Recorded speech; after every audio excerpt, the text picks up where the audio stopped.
Before participating in his first G7 summit tomorrow, President Donald Trump took a day trip to Brussels, Belgium to meet with a member of NATO. His publicized conversation with them was one of the many firsts this week he's had in his presidential role, but bigger than that was the verbal lashing he dished out on the world stage, and for good reason. Needless to say, the members didn't appreciate the public lashing as is proven in their response caught on camera as they stood behind Trump's back while he finally said what Barack Obama avoided for 8 years. Donald Trump stood within feet of our NATO counterparts today, embarking on an historic speech which ended up being one for the ages. When people don't pay their bills, they can expect debt collectors to relentlessly call and hound them until they do. While consumers are forced to endure this nauseating payment approach until they settle the debt, bills owed by government groups can go decades without being paid, despite the government being the ultimate form of annoying debt collection, the Internal Revenue Service, IRS.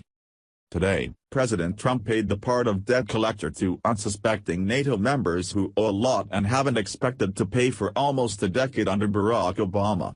True to Trump's bold form, he outlined from his public podium how 23 of the 28 NATO countries are not paying their fair share into the NATO Defense Fund. As the speech continued, it was clear that many of the NATO members were becoming very uncomfortable. They began to whisper to each other and chuckle, thinking it's funny that the commander-in-chief would expect them to pay into the fund. The members all knew that they haven't been paying, but no American president had ever called them out on it until today, for which it was not well received. Trump was definitely the man to do it, as a non-career politician whose only allegiance is to the American people, and didn't flinch at their smirks and whispering.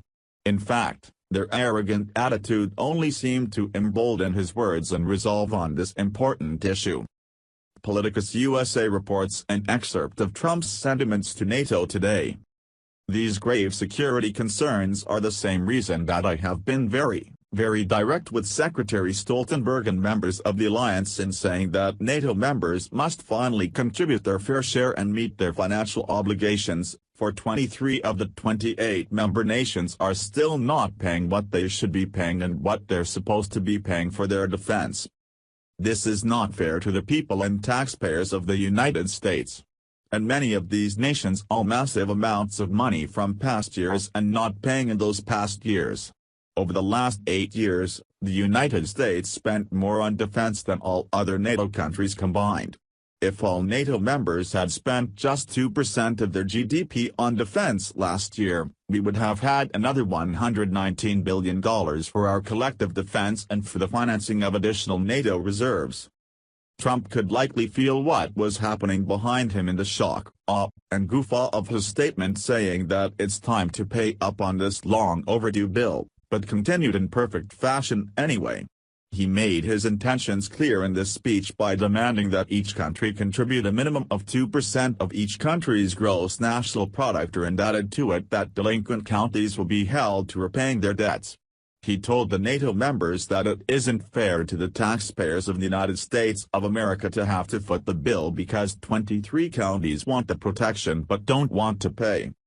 The United States contributed 22% of NATO's budget, which was $664 billion. No one else came close to the level of U.S. giving, 3.6% of America's gross national product, according to White House data. Trump's verbal lashing ended on a positive note, as he spoke briefly about New York's contribution of a 9/11 monument and thanked Germany for their contribution as well. In his final comments he said that the new NATO facility was beautiful, but added that he didn't ask how much it cost to build and definitely doesn't want to know, which was likely in part to the massive unpaid bill people are refusing to pay, which would definitely help with this cost. NATO members being bullish on their stance against American allies is nothing new, and Israel has been the hardest hit, which is a nation close to Trump's heart and also a place he just departed from. Right after Trump became president, Nikki Haley was appointed as the U.S. ambassador to the United Nations, who he enlisted her help in taking a strong stance against this type of bullying. Today, Trump did the same thing to NATO as an example of his power and new precedents he's setting. His saying that no longer is it America's obligation to cover people's bills, especially those members who benefit from NATO but don't think that they have to pay for it. After today's tongue lashing, the world has once again been put on notice by a successful businessman who definitely knows what he's doing.